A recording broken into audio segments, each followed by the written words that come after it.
We sat down on those rocks. Great big boulders. Well, for a while, all the latent impulses said, "You'll die if you stay here."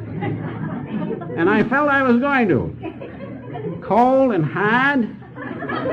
Master was sitting there. I says to myself, if he can do it, I will do it. I can do it if I die. So I died after a while to outward consciousness. I became numb, so I didn't feel those hard rocks.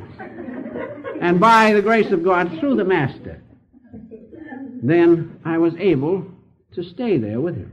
But as I have said, the impulses and the latent habits came and said, well, you better get out of here. You'll never exist after this.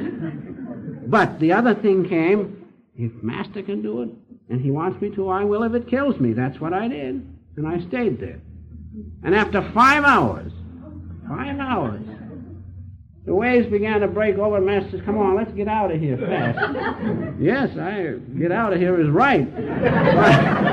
But if by the grace of God, I was able to stay those 5 hours. Now, what did that do? What did that do? Ever since that time, I've been able to meditate any length of time. Why? Because I exercised true free will, and then my will was joined with the Master's will.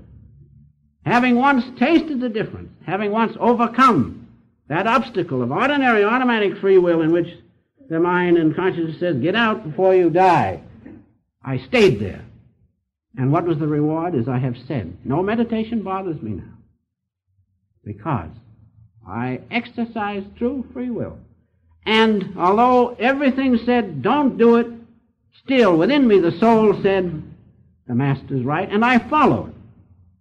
And by that following, God's grace has made it possible so that meditation now is a great pleasure. So you see, you never lose by exercising independent action and following the true dictates of the soul within you. And finally, one or two little things come to my mind. As I have said, obedience is the greatest thing. And the question of not following the Master or not being able to appreciate him because you didn't meet him, forget it. Do you mean to say God is as small as that? That just because you didn't meet the Master, you're going to be deprived of his omniscience? No. God is a great God. His omniscience is everything. And he has sent the channel, and you will find the Master closer to you now if you're honest with yourself and follow him and his teachings and his obedience. 100% you will find him there. Because God's omniscience is the greatest thing, and the Master's omniscience is found where? At the Christ Center. And there is his light. Not an imagination. I wouldn't tell you I can't do that. His light is always there. Now, there's no difference between that light, which the Master, by the grace of God, was able to make it possible that I see, but that's the same light that guided Abraham, David, the great prophets of old. The great ones see the same light. You see the same light. I see the same light. Why? Because that great light of God, that omniscience of God, is one. From that one great light, the Holy Ghost within you, the Christ consciousness within you, has come all things. Now, if God's omniscience is there, if the Master of the universe's omniscience is there, don't you think you'll have free will if you follow it? Don't you think you'll have right guidance if you tune in first with God? So that's the first thing to do. Tune in with God's great omniscience. And as all the prophets have followed these one or two important things, obedience and spiritual discipline, as they have followed it to freedom and oneness with God's omniscience, so must you, so must I. Jesus followed it. The great Elijah followed it. All the great masters followed it. The Master has followed it. He obeyed his Master, did he not? He obeyed him to the letter. Why? As they all say, this is the way of all righteousness. John took a secondary part when he came. Elijah took a secondary part when he came as John the Baptist. He said, he who comes after me is far greater than I am. I'm not fit to unlatch his shoes. And Jesus came, who in a previous life was perhaps secondary to Elijah according to normal standards. What did he say when he wanted to be baptized? John says, no, I'm not fit.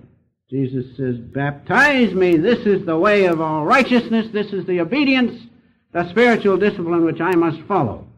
And so through all the link of the masters, down to our own master, they followed that spiritual obedience, spiritual discipline which lifted their ordinary free will into the true free will of God's omniscience. As they did, those great shining lights, and have set the example, so must we follow them.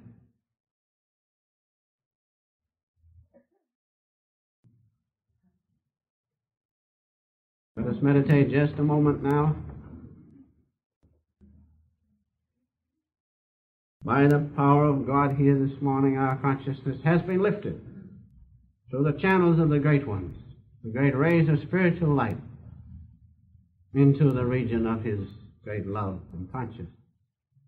Now hold that just for a moment with the greatest strength of will that you have, by looking intently at the Christ Center, praying deeply through your own intuitions. Father, reveal thyself. Reveal thyself.